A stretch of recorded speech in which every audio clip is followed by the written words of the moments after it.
created a warm and engaging narrative for your podcast. Consider Great Tell Me as a suggestion that combines an upbeat and inviting spirit without any background music. Welcome to Tangelic Talks, your go-to podcast from Tangelic, where we dive into the vibrant world of clean energy, development, sustainability, and climate change in Africa. We bring you inspiring stories, insightful discussions, and groundbreaking innovations from the continent making waves in the global community. Tune in and join the conversation toward a brighter, greener future. Let's get started. Hello, everybody. Welcome to Tangelic Talks, a podcast at the intersection of energy, equity, and empowerment with your wonderful host, Victoria Cornelio, and your humble servant, Andres Tamez. And today we're going to be doing the recap. We're going to be wrapping up this season and talking about all of the episodes we've gone over so far, any reflections, starting with the differences between how we feel right now and the intro episode where we sort of set up the premise for this season. Yeah. I didn't know what to expect, right? I was expecting almost like a semi-boring season. Me Because we were going too. to talk about finance and this and that. That really wasn't the case. I mean, it is actually a lot more exciting than I thought it would be. Yep. But yeah, that was sort of my expectation, was to learn. But not necessarily to be that stimulated. I also sort of didn't take into account that regardless of what we learned, it was going to affect us because this is something we care about. Mm-hmm. Like so if we were to learn like that things aren't being financed correctly or that the system isn't working correctly, then obviously it would have caused an emotional reaction and such. But I think that would be sort of my feelings on the intro episode compared to now. I don't know what you think, Vic, and then we'll move on to the other just you and me episode, and then after that we'll move on to the episodes with the guests. Definitely. I mean, wow. We finished season 4. God bless. I think it was a lot more entertaining than I expected it to be. I agree with you on that. I think also I came in with a lot of preconceptions. I'll be honest. There's a lot by being in the climate space that you sort of hear, in the great ether of how bad everything is, especially relating to finance and tech. But then you also hear the other side of how good it is and how optimistic and so many frameworks and all this stuff. And it's like, it's hard to find the middle ground when you're hearing the two extremes all the time. And I think this season was a good mix where I feel more comfortable in an in-between, where it's like, we don't need the rose-tinted glasses, but we also don't need the doom and gloom. Even though I will say after some episodes, I just stared at a wall for a bit. Fair, absolutely. I wouldn't say it can make you depressed, but I will say that it can be deeply affecting. And especially because this is something really important. Like, it's not just like a concept, an idea, right? Mm-hmm. Like it's actually which I think is how like a lot of the people view it, especially people in power. They sort of view it as some sort of abstract thing until it affects. Mm-hmm. And I think this After season was really good at bringing it down to the real world, right? Because finance and tech are things that we see all around us. And I think seeing climate change through a lens of more practical, quote unquote, innovation and, frameworks that we use in the everyday and relating it back to that and bigger conversations on how us as consumers relate to it, I think was really interesting. Kind of brought everything full circle. Of course. Then we move on. I believe the deep dive on the just transition is one of the ones that you and I did this season. Mm-hmm. Just our humble opinions. Yes. Want to start off with that one? What do you think about such an episode? I love a deep dive. I love getting nerdy and into the weaves and doing our own research. I think it's so fun. I think also because we had recorded some episodes already with guests, we were aware of the things that needed to be touched on, and it wasn't just, again, this abstract conversation about just transition. So I do appreciate that. I think having to do our own research on it also prepared us for other conversations we had later in the season. And it was stuff we could I don't know. It felt like we set up questions on that episode that were then answered, and you're Yeah, gonna have to I listen feel to like it was the a great season to primer. find. Exactly. It was a fantastic primer for what was going to come. Like we had like a sort of outline of things, and we had to sort of look into just sort of so we could discuss them during the episode. And I think Yeah. that it really bared fruit as the season went on. That the fact that we had all that stuff in mind. Um, Yeah. so Where and do then you the last stand in the episode, just transition now? oh gosh, it's just a back and forth, right? Like the problem is like we have the side that's like we have the optimist. We talk to the optimist, and then we have the pessimist, and we talk to the pessimist. And I think I stand somewhere leaning towards the pessimist, but not completely there. Hmm. Personally, I think we there's definitely hope. There's definitely money going around. There's definitely people doing great innovations, and the only problem is right, like a lot of the stuff that needs funding that from like a top down, like more decentralized, or I guess very centralized, the type of stuff that needs funding from an institution that isn't profit facing, Yeah. isn't getting that funding, but at the same time the innovations that can generate income are getting good amount of funding and are moving pretty far. So we have that sort of balance. Yeah. And at the end of the day, their carbon credits, something we were very skeptical about this season and the last season. We're sort of seeing how it does flow. It Yeah. does generate an amount of money that goes towards these causes that I think are very important and provide a method for the just transition to actually occur.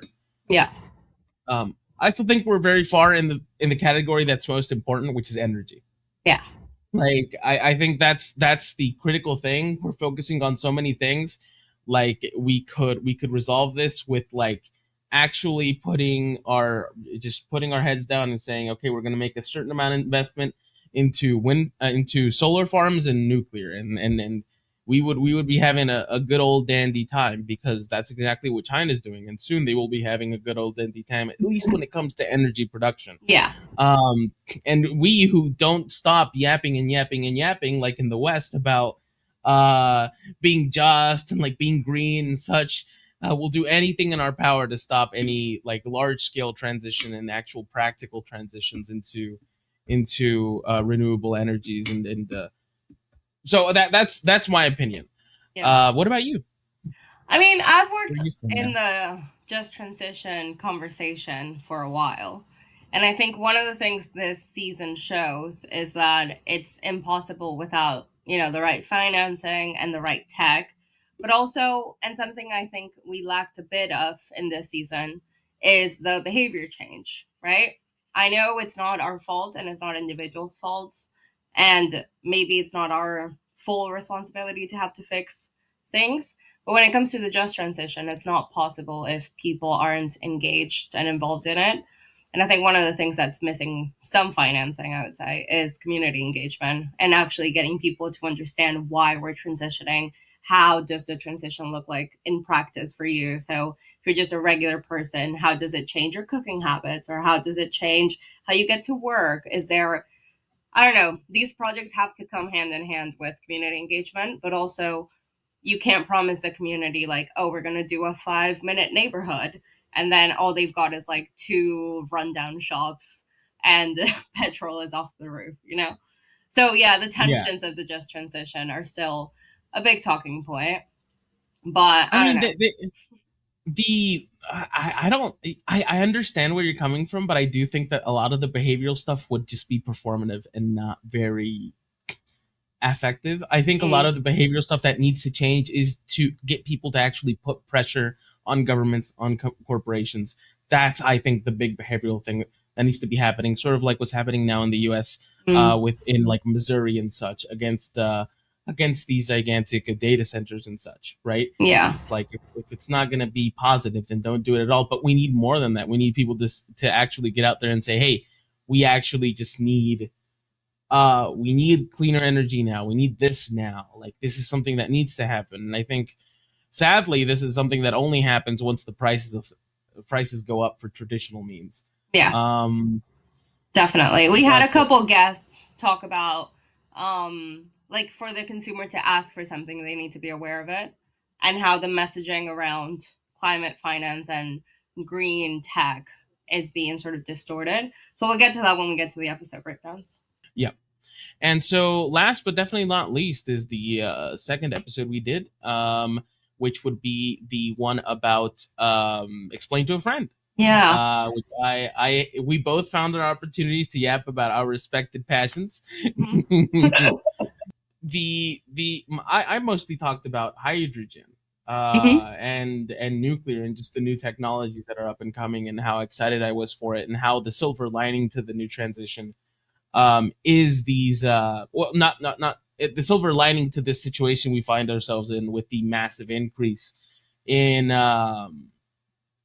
data center spending. And I think we see this with a lot of the guests we talk to, and we'll see that later, is the fact that the government has a fire on their booty Mhm. to actually They're do getting something flamed. about the energy crisis. Yeah, yeah. So that's sort of my takeaway from my segment of that. What was yours? I mean, one of the things I have to say first up is big up the guests. Like, they were able to explain these concepts to us, tech and finance, in the climate space in a way that was so entertaining in their respective fields and expertises and areas of interest. But wow. Because I think us trying to explain it, I just felt the tangents coming. Every time we got to something, I was like, ah, can we go down this rabbit hole now? Like, now I want to know more about this thing, or I want to know more about that thing. Like, it's hard. It's hard to condense these big life altering topics, I think. And with the finance segment, I just kept going to the fact that you're saying all these cool technologies, but where's the money coming from? And is it going to be a profitable technology to invest in?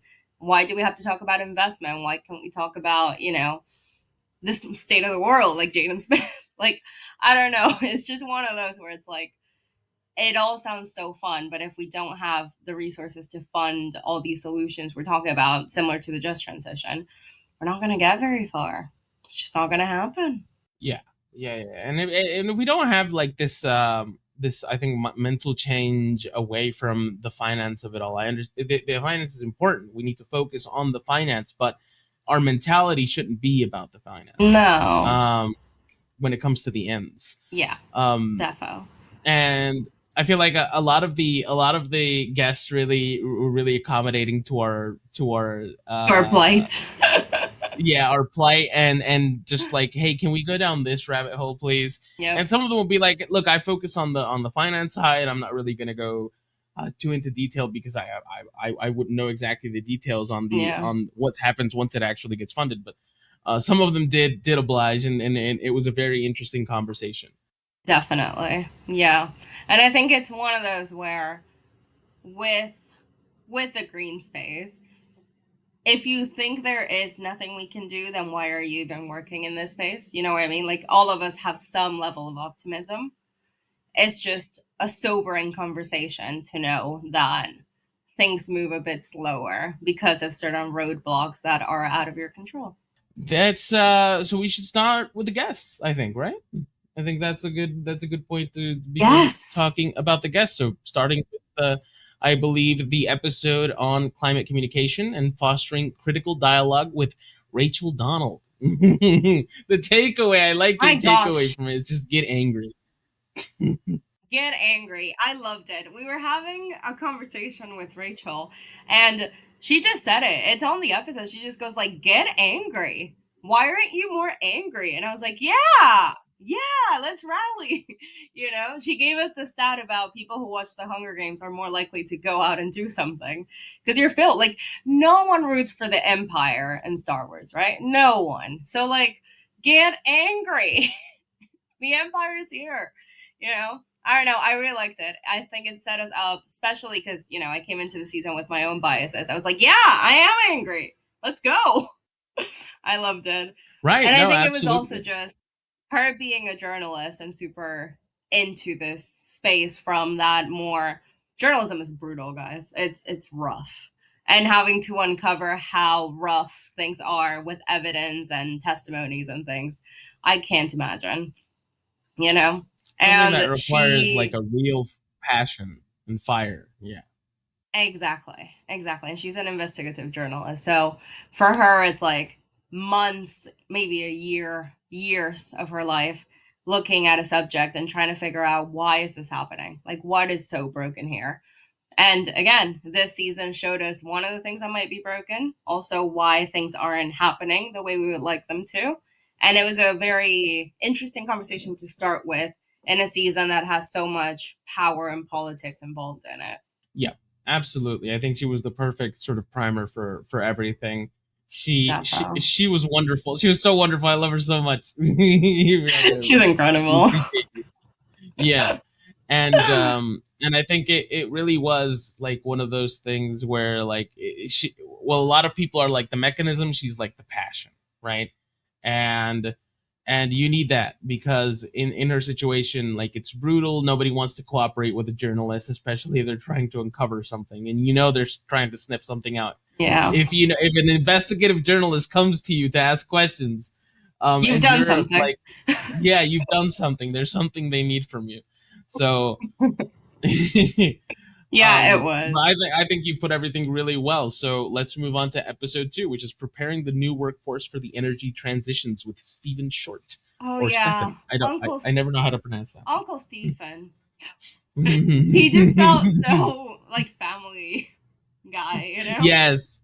Yep. I really liked it because I think it was one of the positive episodes where I don't know, we got career advice. We talked about future ready careers, but also his main focus was, and you can find it on the blog where he has his framework of how to have a happy, fulfilling career, you know? And one of the things he said that really broke my brain and kind of rewired me, he was like, life careers don't exist anymore. You can pivot at any point. You can learn anything in the world we live in now. And one of the things that a lot of people worry about in the climate space is leaving workers behind. You know, we have to prepare the new workforce for the green transition.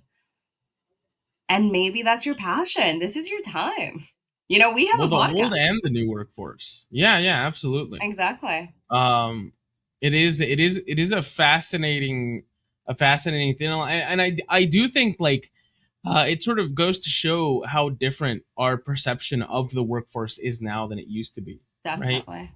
And the things that were promised are no longer promised, but now you sort of have the freedom to pivot Yep. and to just sort of go into any direction you want. Now, Mm-hmm. is that a good thing or a bad thing? Only time will tell. Yeah. It seems to come with its variety of negatives. Mm-hmm. Like everything. But the previous system seems to have been built artificially anyway. I do feel it's going to take a lot of work that goes hand in hand between the workforce and the companies and the government to find like a good balance. Definitely. But I think we'll get there, and I think that there is reason to be optimistic about the workforce. I think that a lot of people see AI, for example, something that sort of came in like a hammer, Yeah. and get very negative about it. But I don't see a reason why you should panic too hard. Yeah. As someone who pays very close attention to the AI space. Yeah, and I think he really put our worries to rest on, for example, people getting replaced by AI and things like that. Yeah, Hmm. absolutely. So go Anything else check you out want to that say? episode if you've got Yeah, career anxiety. yeah. He's got good advice, and he's really moralizing about like your career. Yeah. So it's something that I needed. Hey, you spend 80% of your life working. You might as well make it fun. That's right. That's right. 80%. Let's not go that far. How are you retiring early? Can you send me the tips after this? I'm living under a bridge. I'm gonna be the bridge. Ah, That's yes, gonna be financial my thing. freedom. Financial freedom. I'm gonna live under a bridge. The next episode is the business case for sustainability in the region with Dana. Dana Davis. Yeah. Dana Mm-hmm. was so fun. That was really fun. And we talked about ESGs in the Middle East. And wow, I think, again, I came in with a lot of preconceptions this season. I'm being so honest. And she challenged a lot of stereotypes that people have, me included, working in a predominantly Western space of women and climate in the Middle East. You know, like I remember we had a gender conversation. She was like, it's pretty equitable. You know, my team isn't male dominated or female dominated. Like we're all there. And it's not that only males get the high ranking things. Like there's a good mix. And also, you know, she made the business case. She's like, yeah, climate is now part of the conversation. One, for business, you know, it looks good, but it's not in a greenwashing way. It's that, oh, the incentives are there now. And that's where the finance part came in. There's financial incentive now to be green. So it's taking on. And I think that's one of the big things about the Middle East. We find that they are almost in the same position that we are, right? Like it's the incentives are there, the legislation is starting to get there. It's not being as forced as vehemently as it should, but that's something that's happening absolutely everywhere. It's not unique to anywhere in particular. And you see that a lot of your preconceptions about like the culture were just completely just let's say Hollywood nonsense, like Yeah. or I guess like a news nonsense. I don't know how to explain it, but it's just somehow that idea was implanted in our head, and there's only Mhm. two places it could have came from. Yeah. And I have That's to a say, sort of I think this is one of the things I most enjoy about the podcast. You know, we come in curious and we get more than we bargained for, you know, deconstructing yeah. ideas we didn't even know we had. You know, that the conversation wasn't even meant to go there. And it was just so enlightening. All right. I think moving on to the next one, how AI interacts with the green sector with Chris Carter. Oh, oof, oof. Yeah. Ah, 10 minutes before Chris I don't even joined know the how to start with call, that one. That one's 10 minutes before he joined the call, he saw a tree explode. I can't get over that. I've told that to everybody. I don't think a single person knew that trees could explode until Chris Carter saw it with his own eyes. yeah, That's yeah, yeah. He's like crazy. it was because of the cold, right? Yeah, yeah. Yeah, He was like there's got really cold and then the sap inside of it probably expanded and it exploded. it's crazy. And then he came in and gave us an amazing understanding of resource intensive data centers, but not from that perspective. And we had another guest who shined some light on data centers as well. So this is where we got into our data center rabbit hole. And thank you to all the guests who, you know, helped us understand it. Yeah, data centers are very resource intensive, but a lot of people don't know why because one, there's a narrative going around. Two, people don't ask. So then tech companies don't have to explain. But also the topic sounds way too technical. And like, who wants to read the terms and conditions? Like, nah.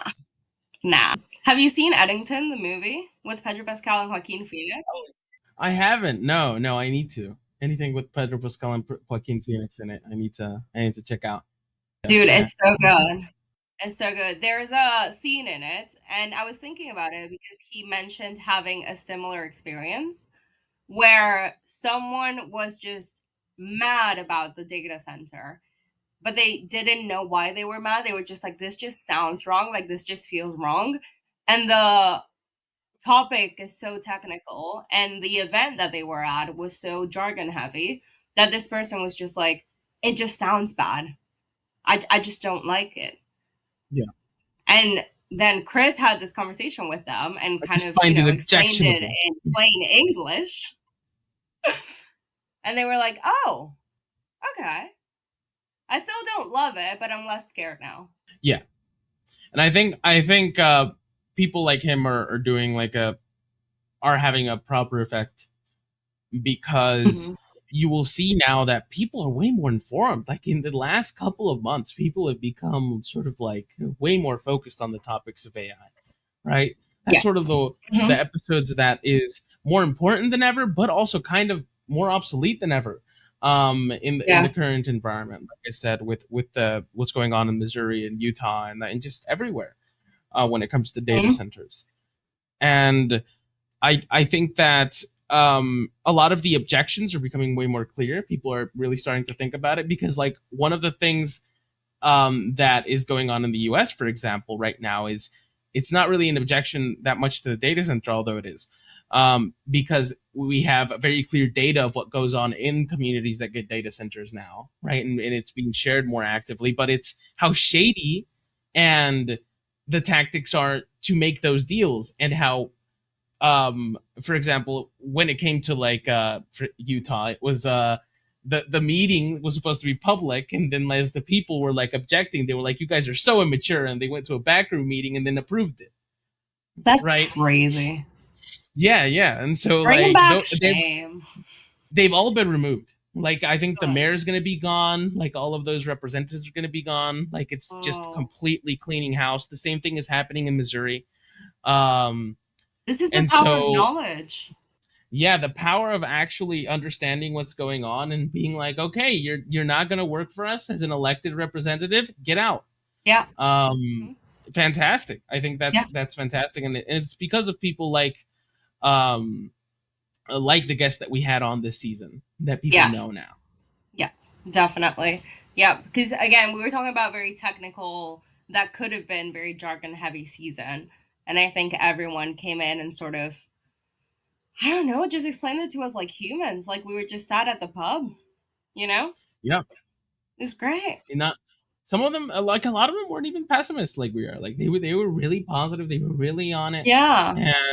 And I think Chris was one of them, right? He Definitely. wasn't even, yeah, yeah. And I And think a lot so of it is because he's so aware of what's happening, you know? Like a lot of fear, for example, for me, comes from maybe not understanding something, just like that guy that Chris was talking to. It just sounds wrong. I don't know the ins and outs, but it just sounds wrong.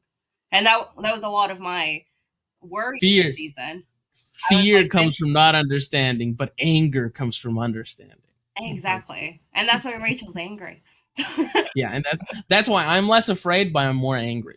Exactly. I think I'm more angry at the end of the season, less scared.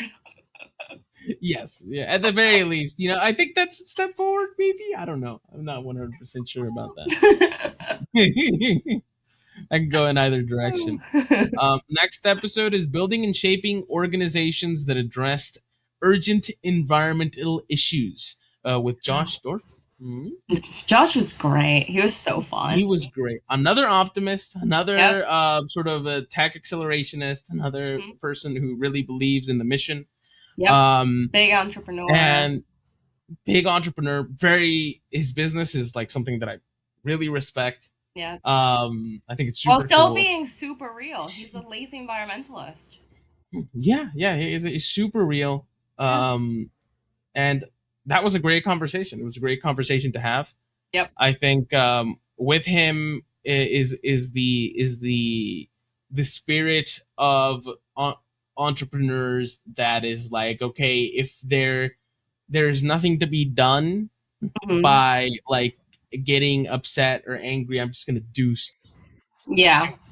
And I think it's filtering anger into action, isn't it? It's like, I don't like how this is, so I'm gonna do something about it.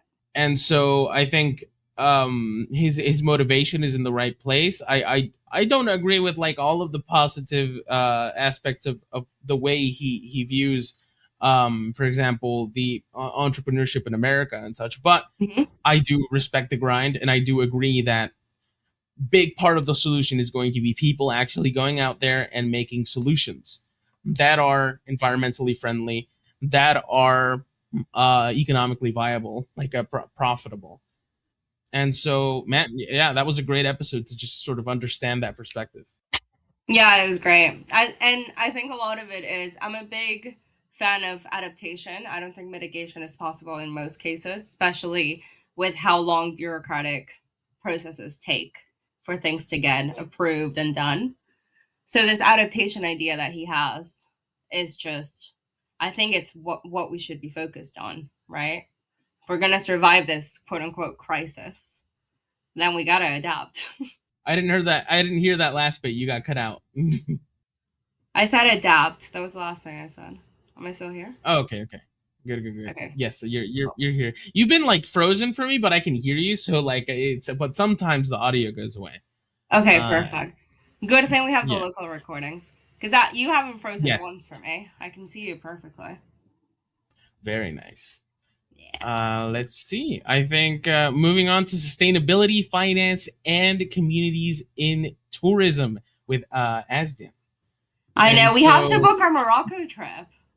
I was about to mention that I need to go to Morocco. I need to go with him Yeah, I specifically need to go to because I Morocco think with that would be a fun Asdan. time. Yeah, Definitely. and with me, you, me, Yes, our Morocco that would trip. be fun. Honestly, this episode felt really personal because I don't know.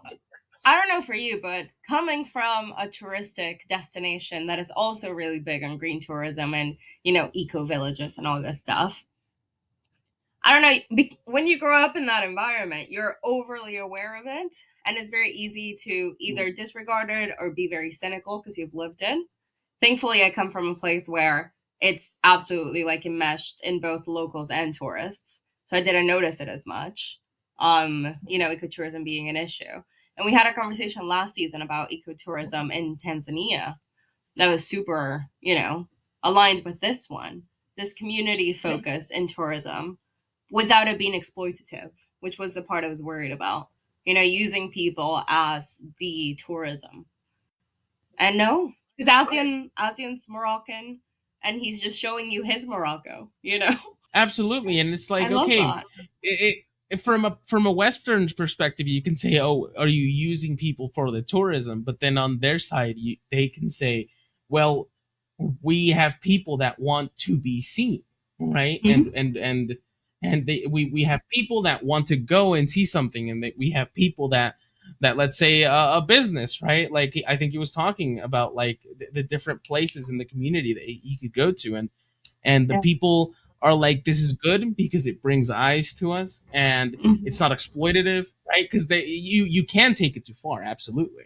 Of um course. but that's one of the things that I really liked about the episode, because he has a perspective that is it's nothing it's not like all of the people that we have on region usually, which they have really big opinions about like how the world is and it should be. He's like, Hmm. I'm focusing on my thing, Yeah. like and I think that's really respectable. It's like I'm Hmm. just focusing on giving people good experiences without being exploitative, being a boon to the community, that is being that where we're going, and for the tourists themselves. And so I think Hmm. that focus is Yeah, something that really gives them an edge, and we should go to definitely. Morocco.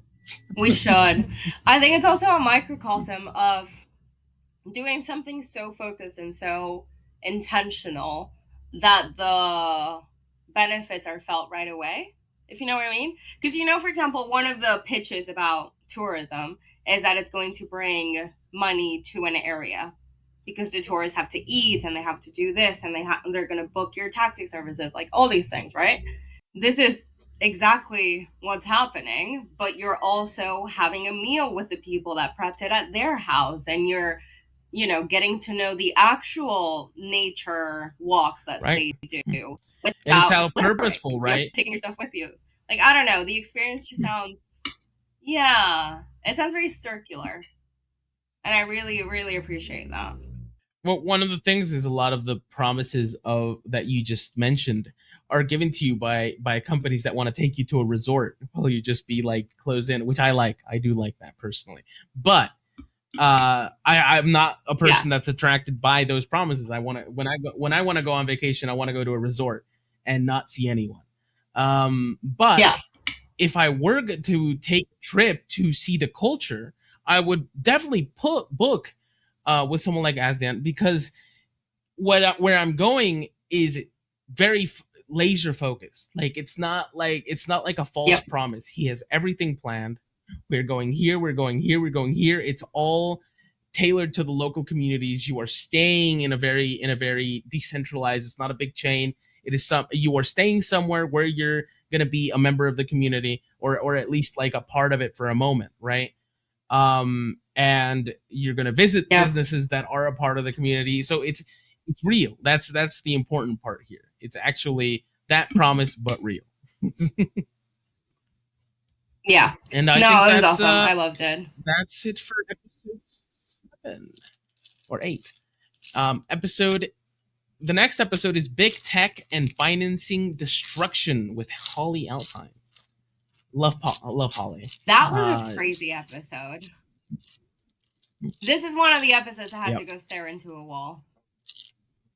It kind of broke my spirit a little bit.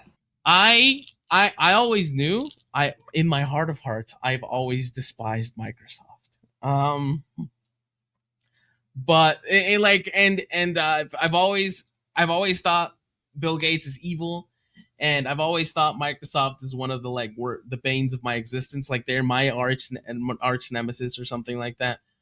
And now it's validation. It was just validation. So I don't. You came out looking at a wall crying. I was like, vindication. Vindication.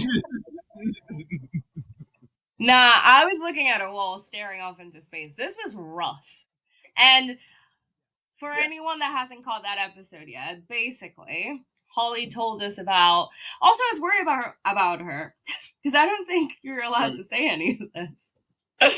But I think her NDA is up, so it's fine. But Holly was telling us that there's a false equation that keeps getting promoted. And this ties back to what we were talking about earlier with data centers. She believes a lot of tech companies are very happy that we're so focused on data centers being bad for the environment and just focused on that narrative, because they are leveraging that to say that AI's climate benefits are higher than data center energy use. And then the equation isn't real because those same technologies are being used for fossil fuel sector.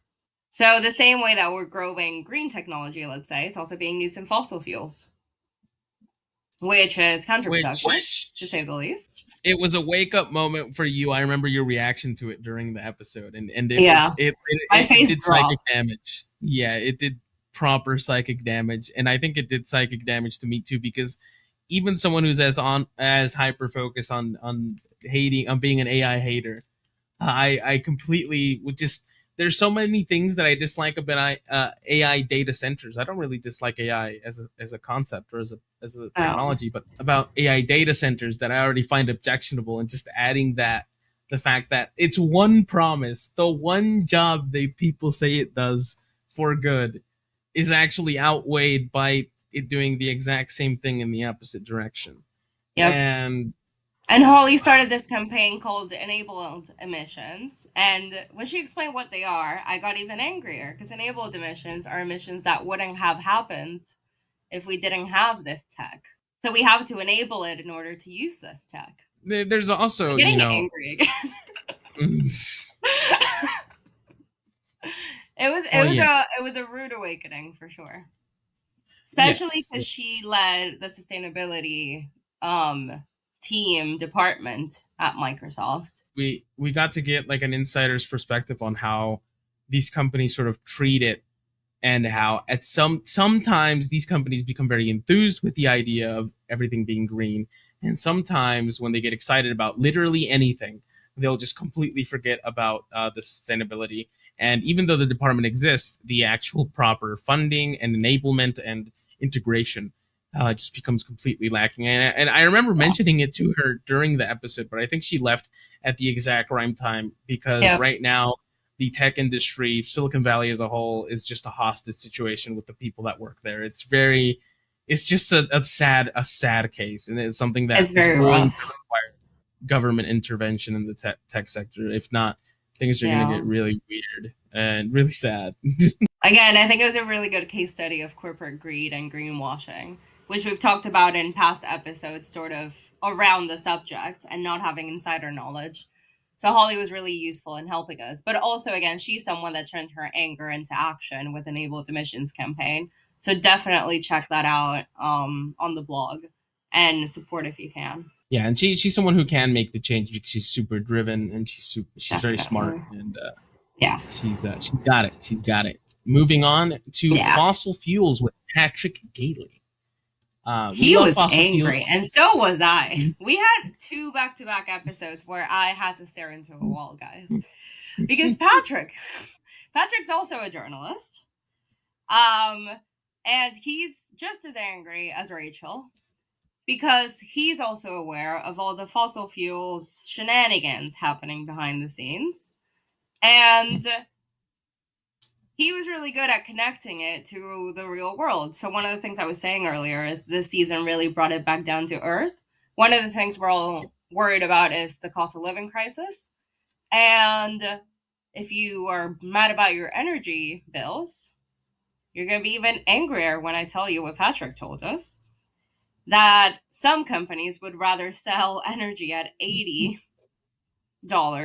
instead of solar panels for 10. Well, Which isn't and since this great, is episode, it? we've had that wonderful story from Florida. I don't know if you know about this, right?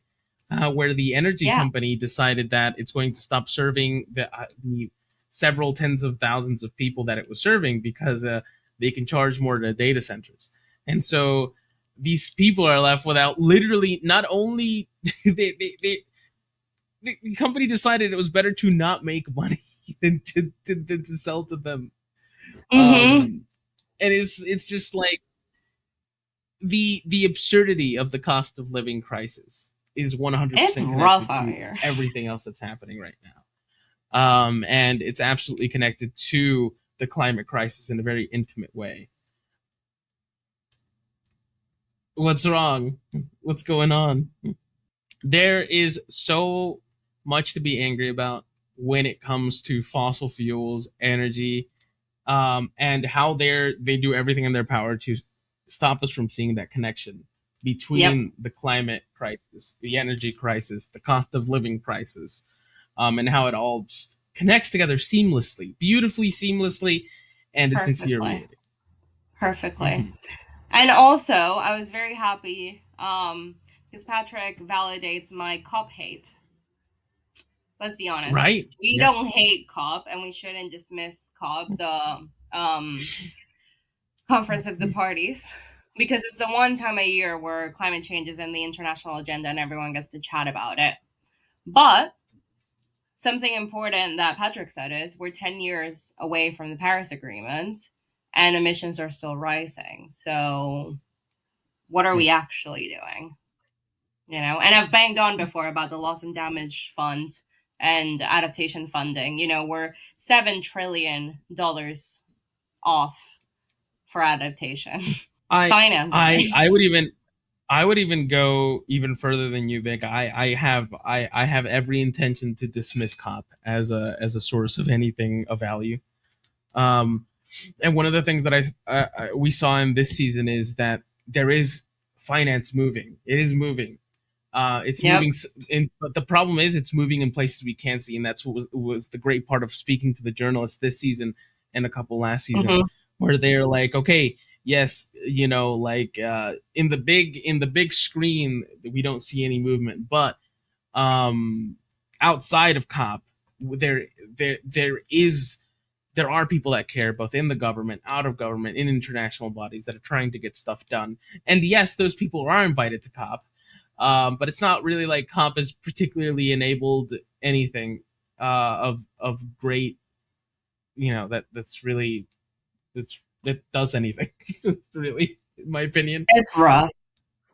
It's very rough. I think if you're going to take anything away from this season, I'd like all of us to remember that climate change is a threat multiplier. So everything you care about, whether that's conflict, migration, inflation, health, finance, tech, everything gets worse as the climate gets worse. So yeah, Right, keep that in mind absolutely. when you're voting And also and when you're crops. angry, and when you're thinking. Remember, like it affects our ability to produce food. It affects our ability to feed the livestock that we are going to eat. So both on the agricultural and on the livestock side, like it's a huge problem.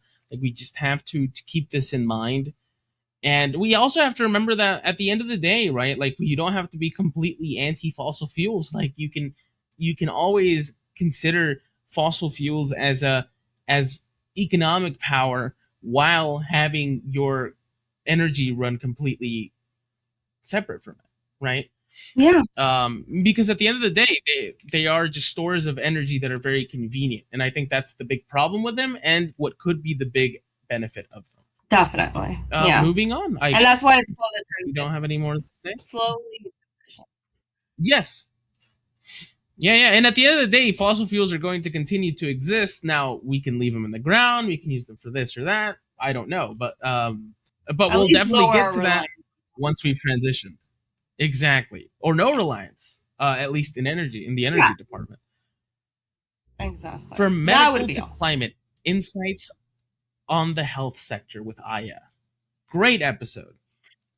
Very She different than I was thought it was going to be. amazing. Big up She Aya. was My fantastic. gosh. Mhm. She started a sustainability startup in Jordan, even before Jordan started or adopted ESG reporting. And she was like, nah, this is important. You know? Incredible. Yeah, Absolutely absolutely. incredible. Really cool technology that she And works her with too. I don't entrepreneurship know. I don't know how journey. she started with it. Yeah, her entrepreneurship journey is incredible. Do check out the blog because she tells us how she just reached out to people on LinkedIn to be on her team and just spent her savings on building a prototype and pitched it much later when she knew it worked. Like, it's absolutely incredible. And I think one of the things that's really interesting about Aya and what she told us is that more than a compliance exercise, it opens up the opportunity for entrepreneurs, businesses, ideas that are climate friendly to actually be adopted in the region, which is great because it's similar to what Dana said, you know? Now that it's part of the framework and, agenda, now they can actually get funded and they're actually being implemented and being taken seriously. Yeah, and then now people can see the effect, right? And Yep. that will also accelerate it forward. And again, another episode we were focusing on the Middle East, sort of fighting Mhm. preconceptions that we had about Yep. the focus on these things that exists there, Yeah. and absolutely brilliant. Yep. It was a fantastic conversation. The technology that she works with, I really respect the fact that she did the modern equivalent of cold calling and managed to Yeah. get her hands on some like really cool tech that was sort of unproven, right? Like you said, Yeah. she sort of waited to see and to actually do her pitch Yep. until everything all the ducks were in a row, and so Yep. that was really cool. And No, it's it can enable incredible. hydrogen, which I like. Yes. Hydrogen. Which is super cool. Like if you haven't heard the episode, she founded AuraCab, which is this low cost portable carbon capture device that literally pulls CO2 from point source informations or like from the air and converts it into hydrogen. Different types of biofuels, I think, right? Not just Yeah. so the potential there is quote unquote unlimited Yeah. in the fact that it could just become what it needs to become. Yeah. It's super cool. Very awesome. It's super, super cool.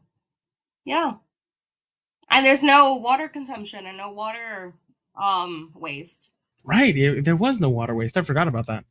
Yeah, it's Interesting. super super cool. Yeah. And it's part of like the all of the big tech climate tech things that have been happening in the last 2 years. I think it's been very impressive, and Definitely. I think it's a step in the right direction. I just wish that the big players would actually do something instead of having everything depend on the meat on the middle tier, right, and then Hmm. on the bottom up. But you know what? Definitely. Progress is progress. I'm not Step gonna in the scoff right at it. And direction. people like I are the people that are actually making the good change. Definitely. And moving on to the next episode, AI cloud carbon footprint with Murphy J. Yeah. Murphy was really interesting. Mm-hmm. My biggest takeaway is in climate related, actually. It's Yeah. on data security. We did talk about climate and we talked about the differences between AI centers, and some are storage ones, others are processing and their carbon footprint, and just how much your data is polluting the planet, you know? But my biggest thing was security because he talked about decentralized storage, which is super interesting. But a lot of small and medium enterprises and businesses are being attacked by lack of security. Yep. which is so Um, scary. one of the things that was in the post conversation that wasn't in the conversation as a whole was the focus on how finally a proper use for blockchain technology and Ah, yeah. what that means, right? Because like people don't understand what it means, and we had a really cool conversation about that. Is Yeah. when you upload to his service, what was the name of his service? Storex? No, Dorex. Hmm. yeah, it was Storex. Okay, good. Which is sort of a decentralized cloud. And what that means is it gets sent to different, your data is decentralized into different data centers. Only you have the key to decrypt that data. And it is sort of all gathered together using blockchain. And what blockchain is essentially, people make it very complicated because it's been used for all the scams, all the crypto, all that. But it is essence when used properly. At the core, it's just a ledger of everything and of what goes into data and how it changes. So as long as you have the ledger, yet that data is essentially, you can put it back together, you can see what has happened to it, and so it's fantastic for security. And the Yep. way he looks at it is an amazing thing. Like his service is more dedicated towards smaller data sets stored very securely, which is very important. Yeah. So like stuff like if you're a hospital, right, and you need to store your data somewhere and you want to keep it really safe, you would have it stored on a service like his instead of having it vulnerable to all of the hacks that we're currently seeing, right? Like some of the biggest services ever are being hacked in the last like couple of months, and this is something that can and will become way more common, and especially with AI enabling very high level searches for vulnerabilities. And I think what he's done is sort of a good response to what is currently going on. And like Ian, you were completely right. We didn't actually focus that much on data AI data centers. We ended up talking a lot about his project and how he uses storage data centers, which are like the traditional kind that you would see everywhere since the beginning of the tech boom. Yeah. Which have a lower carbon footprint as well because they're just Yeah, storing, they're not processing. Hmm. much lower. And You were so what he talking would about do, like rebuilding, reusing, repurposing, refurbishing. What's the word I'm looking for? it's technically it's in a technical sense, what he does is taking unused bandwidth and using One. it. Yeah, exactly. And right, so like a lot of data It's never centers aren't used used. to their full capacity. Mhm, Hmm. exactly. And so he will be like, all right guys, like I'm not paying as much as like the tier ones are, but I will fill up, I will because it's going to cost the same to you in energy anyway, because the disks have to keep running. Hmm. And so he's like, all right, let me buy that. We'll get a good deal, and I'll have a good deal for my customers. Yeah. And all of the data center can be actually used and taken and leveraged, instead of Exactly. having something going to waste. And so that's Yeah. essentially the business model, and it's really cool. Yeah, exactly. Because you're not creating extra waste or extra energy consumption because you're going to run anyways. And you're also protecting people's data and privacy, which is great. It's awesome. It's actually something that me and a friend were talking about with internet service providers. How for a lot of them, like they are so cheap that they'll let a lot of their bandwidth go to waste just so that you can't get the service cheaper. Right. But anyway, moving on Oh, to the yeah, last yeah. episode of the season. Corporate greed. Yeah, With our ESG and very tech own with Charles. Charles, our very own Charles. Yes. That was a fascinating episode, super technical, really, really fun. I did not know Yes. what to expect going in, and I enjoyed it thoroughly. Me too. That was super Uh, fun. I think it was one of the most technical ones in the season, but from a very fascinating standpoint, not in a dry way. You know what Charles, I mean? exactly. Charles was really locked in, gave very comprehensive answers to everything we asked, and Yes. Very patient. the very patient. His thoughts on the way that AI can empower I guess for him, right? Like there are specific AI tools for climate. There's specific AI tools for monitoring Mm-hmm. emissions, and it's all about leveraging that, Yep. right? And it's super Yeah. interesting. He's been someone that's been in the space forever, so to talk to him and get his perspective on it was really cool. He's been Yeah. pushing It was, not and I think not the AI we know now, but at the very least the primitive forms for a while. definitely, yeah, he was there when was even breathed as an idea. You know, it was awesome. Yep. I think Yep. he has a mentality that I saw repeatedly amongst our guests, which is the solutions are here, we just have to use them. And I really appreciate that because, again, as someone who has been in the space for so long, he's seen a lot of solutions not work, but he's also aware that we can improve on the ones that do work and make them larger scale. My jaw dropped when he talked about using space satellites to measure greenhouse gas emissions. Yep. What? Like, I know everyone jokes that we live in the future, but that's like future, like driving.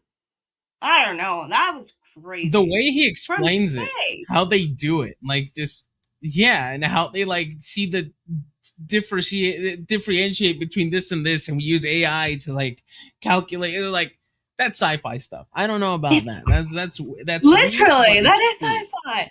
It's crazy, and it's also like I don't know. He explained it in such a easy way that I was like, oh, I could measure greenhouse gases from space. It's like a lot of these technologies. I think it's a big takeaway I have from this season is that they are not hard to understand if you know what they're actually being used for. If you know what I mean. So you don't have to know the technicalities. You don't have to know the ins and outs. But if you know that once you implement a solution, let's say it's a tech solution, and you can see directly what it does, it suddenly becomes 100 times less hard to understand because you can see a direct impact of the solution being implemented. You know, whether it's good or bad, now that's up to question. But that is the easiest way to understand something. When I do this, what happens? And a lot of our guests helped us understand what happens when you finance the right things, when you come up with a new entrepreneur idea, when you develop a new tech, implement a new framework, all these things, cause and effect. Very easy stuff that we do. A unique thing about Charles is as a tech optimist, right? Or I don't even know if he's a tech optimist, but as someone who's very passionate about tech and knows how to use it, Yeah. um, he is super realistic and he understands. Like he was talking about, oh my god, what's the name of the paradox? Let me look in the notes. Jevons paradox, right? Oh, Because yeah. we were talking about how um like we asked in the post, like, do we rely too much on technology to solve our issues with climate? And he's like, well, here's the problem.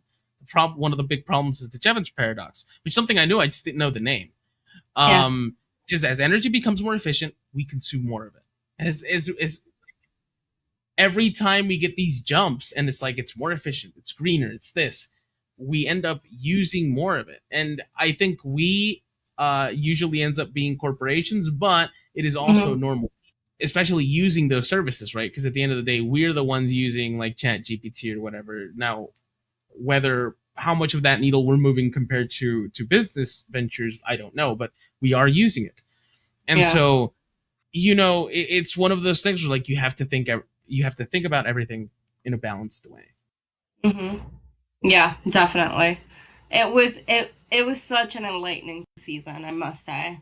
It was really interesting. The one of the things that blew my mind about our conversations with him doesn't have much to do with the main topic, but was like using what was it using AI, well, using technology, sensors and tensiometers to listen to the needs of the roots of plants. That Yeah, was that so was cool. that's sci-fi. That is sci-fi. Yeah, yeah. I think Charles works with the It's Men in Black. That is sci-fi. Like, what do you mean? That was one of his earlier projects as well. So this isn't like a 2026 technology. This is yeah, like in that the was 90s, I back in think. the days.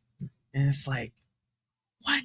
That's so cool. It's so cool.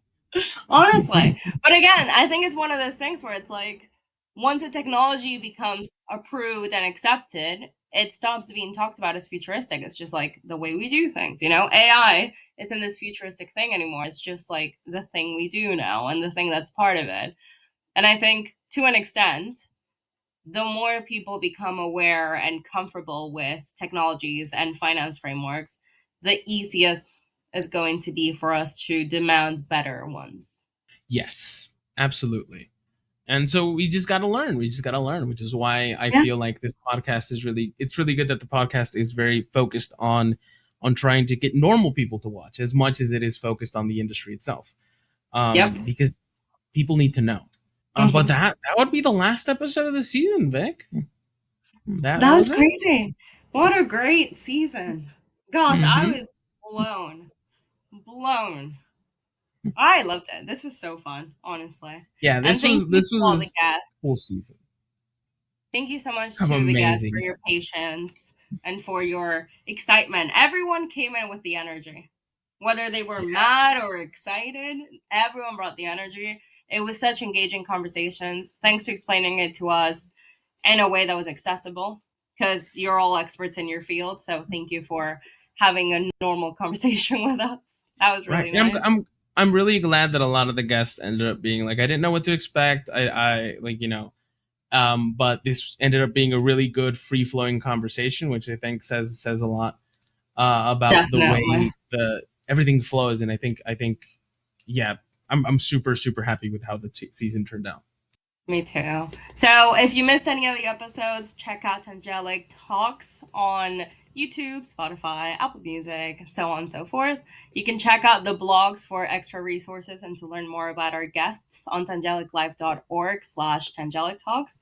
And we'll catch you guys on the next season. How exciting. Ciao. Have a good Ciao. one.